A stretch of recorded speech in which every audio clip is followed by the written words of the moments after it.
and I'm also a member of the Latin American Student Union. I just wanted to say why I support living wages. And aside from the fact that I believe that workers need it, because they really do, they also deserve it. My mom is a house cleaner, and I know the work that goes into it every day. I personally helped her, and I respect you guys so much. So I know you guys deserve this more than anyone else. Woo!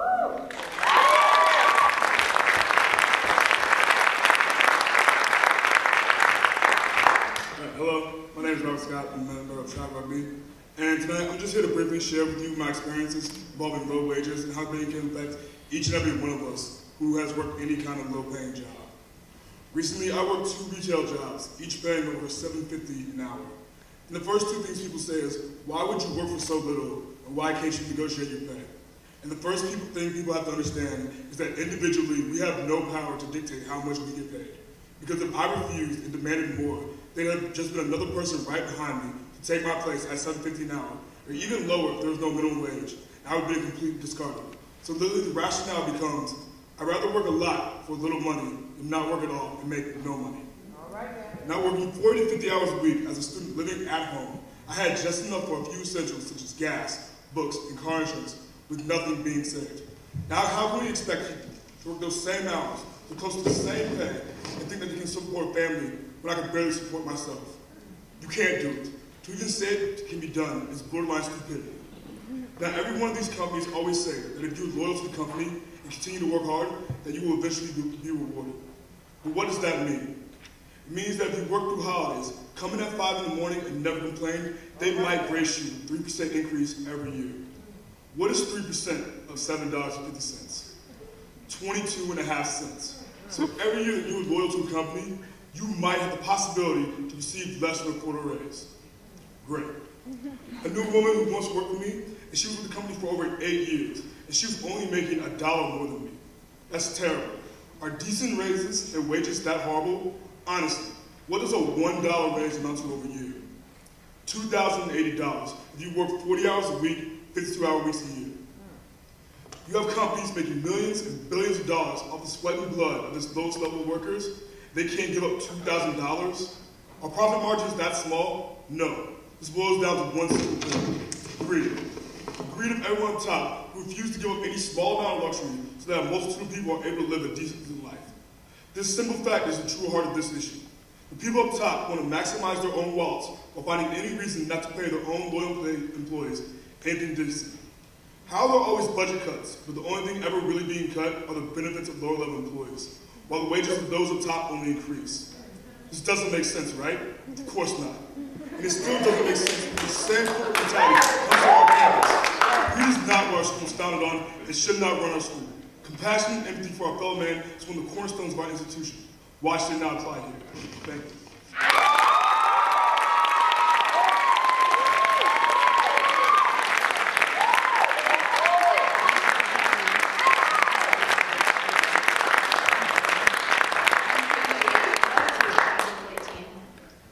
Hi everyone, I'm Gareth. I'm from the class of 2013, and we are here on behalf of the Tidewater Labor Support Committee. And after working in solidarity with campus workers for a livable wage for 12 years now, we started in 1999, this month actually, the month of March, and creating Living Wage Coalition last fall as a separate entity with the goal of handling this immutable issue and its necessarily huge undertaking. We stand once again in solidarity with William & Mary workers and the goals of the Living Wage Coalition.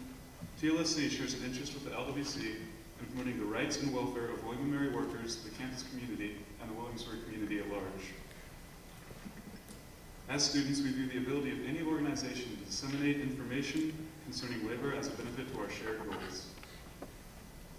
Our current mission statement is, we are a non-hierarchical student-run organization dedicated to working in solidarity with workers on campus, workers who produce our collegiate apparel, and all people who struggle for a just world.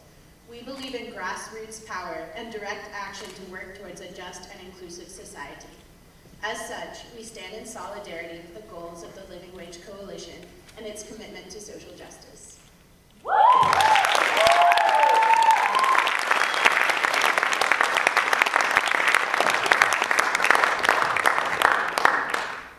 Good evening, my name is Jason Palmer. I'm not going to be before you very long, but I do want to share my sentiments on the issue. I'm a sophomore here at the college, and of course, being a sophomore, I haven't been here too long, but I have been here long enough to witness the dedication displayed at this university, long enough to witness the hard work that takes place here day in and day out. And I have been here long enough to be able to testify to the persistent work ethic that is so prominent on this campus community. Of course, we've all seen that the students also work very hard. They're very dedicated to their own studies. But you may be asking yourself, well then, who am I talking about? Right now I'm referring to those people who are the backbone of this college. I'm referring to the nuts, the bolts, and the gears that keep this community running each and every day. I know we've all bought a bike before, all right? And I'm a government major, but I know a little bit about mechanics. So we got a bike, right? We just bought it. And we want to check it out and make sure it's in working order. So we make sure the gears are right, turning and switching properly, and we make sure the nuts and bolts are very tight on it. Because having this bike, we want to be able to move, to ride, to progress. Now, for some reason, this bike breaks down or has some type of malfunction or whatnot. You want to fix it because you still want to move and ride and progress. Well, I, as well as everyone who has just spoken to you, came here for one reason, and that's for progression. And the only way we're going to progress is if we give our workers due wages. Woo! All right.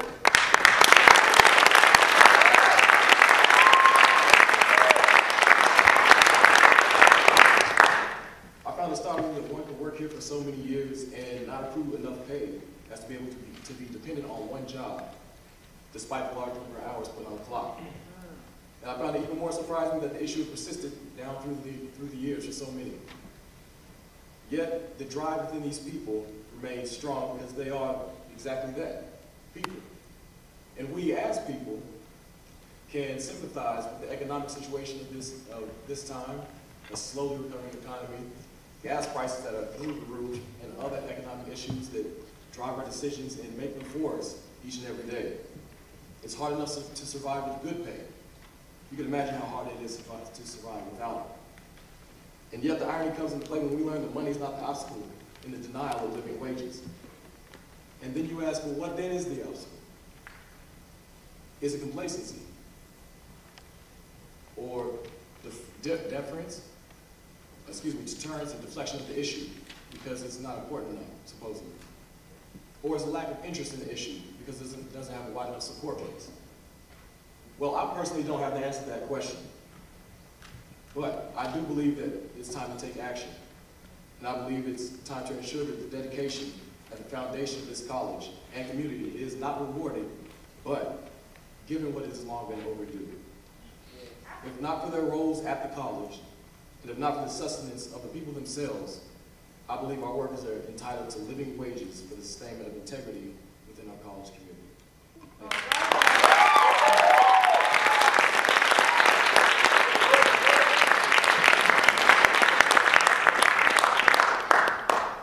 Hi, everyone.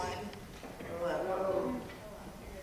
Anyway, my name is Jamila Cruz. I'm a third-year law student, and I'm also the president of the Multicultural Law Students Association. I've been asked to talk about things sort of more from a legal law student perspective. So here it goes. At the law school, we have this phrase, the citizen lawyer. It was a concept that a certain college president and a former law school dean explained to me very well at Admitted Students Weekend back in 2008.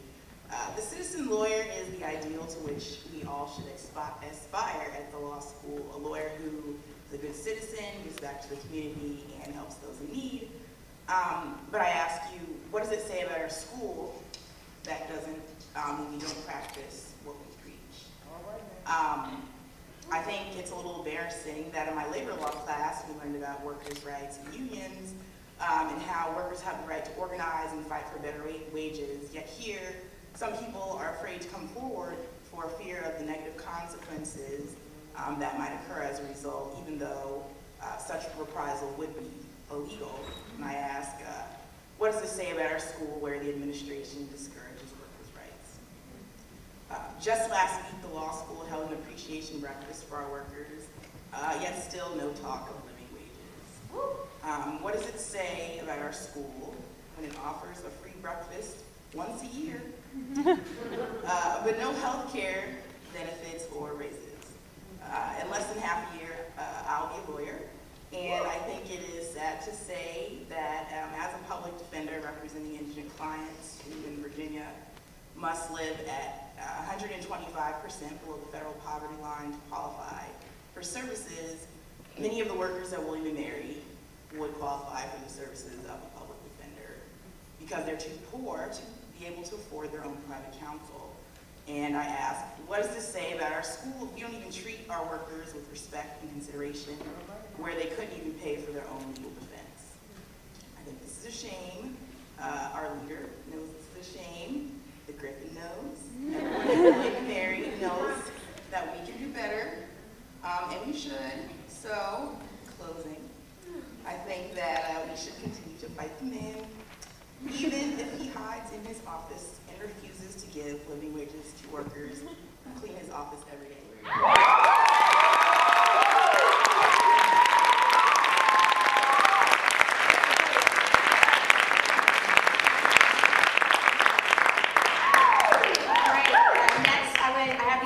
Introducing Dr. John Whitley, who is the chairperson of the Democratic Committee in Williamsburg.